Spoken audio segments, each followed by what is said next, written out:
For thousands of years, humanity has asked, what is the true nature of existence?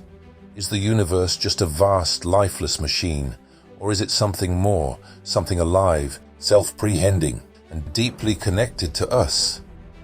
Two philosophical perspectives attempt to answer this: pantheism and panentheism. Pantheism suggests that God is the universe itself. Every atom, every star, every force of nature is divine in its own right. The cosmos is consciousness, and existence is a grand unfolding of divine awareness. Albert Einstein famously resonated with this idea, once saying, "I believe in Spinoza's God, who reveals himself in the orderly harmony of what exists." But then there is panentheism, the idea that God is not only the universe but also beyond it, that the universe is within God, but God also transcends it. This suggests a deeper intelligence, a guiding force that not only is reality, but also shapes it from beyond. So which is true? Is the universe divine in and of itself, or is it guided by a transcendent, infinite mind? And what does science say?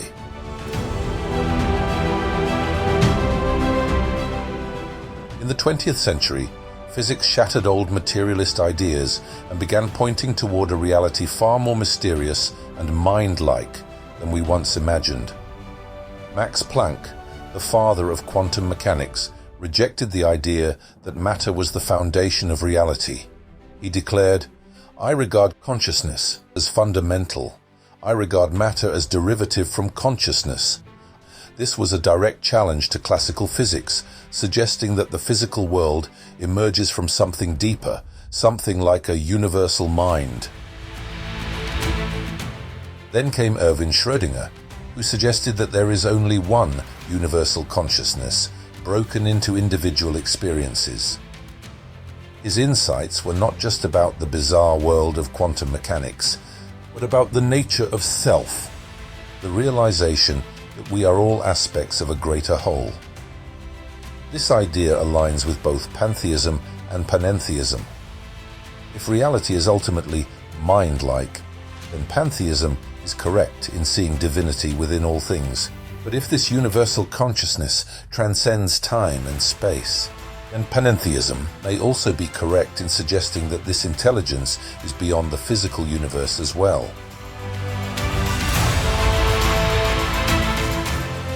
And what about Albert Einstein? While he was deeply influenced by Spinoza's pantheism, he also spoke of a cosmic religious feeling, a sense that the universe was ordered by something greater. He once wrote, "Everyone who is seriously involved in the pursuit of science becomes convinced that a spirit is manifest in the laws of the universe, a spirit vastly superior to that of man." So what if both perspectives are pieces of the same truth?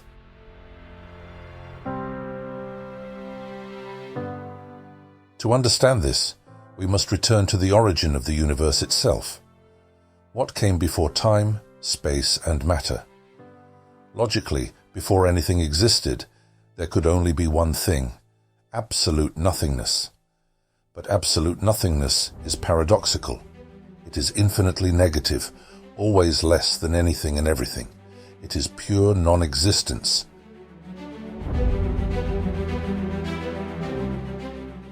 And if absolute nothingness is infinitely negative, then its natural counterpart, the source of all existence, must be infinitely positive. It must be more than anything and everything. This means the ultimate source cannot be physical, because physicality is limiting. Instead, it must be infinite in creative potential, a boundless, non-tangible, mind-like ultimate first cause. This infinite source can only manifest through self-limitation, by becoming less than infinite. The universe, then, is a focusing down of this infinite mind, an unfolding of structured awareness. Pantheism sees this process as divine in itself, the infinite source becoming the universe. But panentheism suggests that the source never fully becomes the universe, It remains beyond, guiding creation from outside of time and space.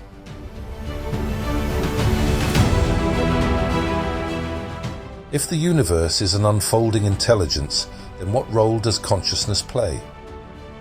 The answer is memory. Memory is the foundation of all intelligence. Without memory, there can be no self-awareness, no progression, no learning. And just as the universe must remember its laws to maintain order, your consciousness carries forward experiences that shape who you are. This means that your soul, your individual consciousness, is part of the universe's larger process of self-realization. Every moment of awareness, every insight, every act of creativity adds to the universe's self-realization. And if this intelligence is infinite, then it means your consciousness has infinite potential for transcendence.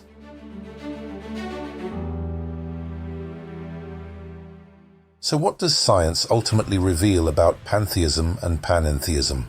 The evidence suggests that the universe is not a cold, mechanical void. It is an unfolding of intelligence, an expression of something deeper. Max Planck and Erwin Schrödinger both saw consciousness as fundamental to reality, aligning with both pantheistic and panentheistic worldviews. If pantheism is correct, then everything, the planets, the stars, and even our own minds, are simply the universe thinking.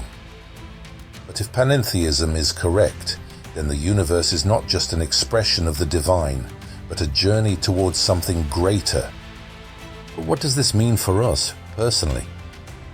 It means we are not separate from this process. We are part of the universe's intelligence, part of its unfolding awareness.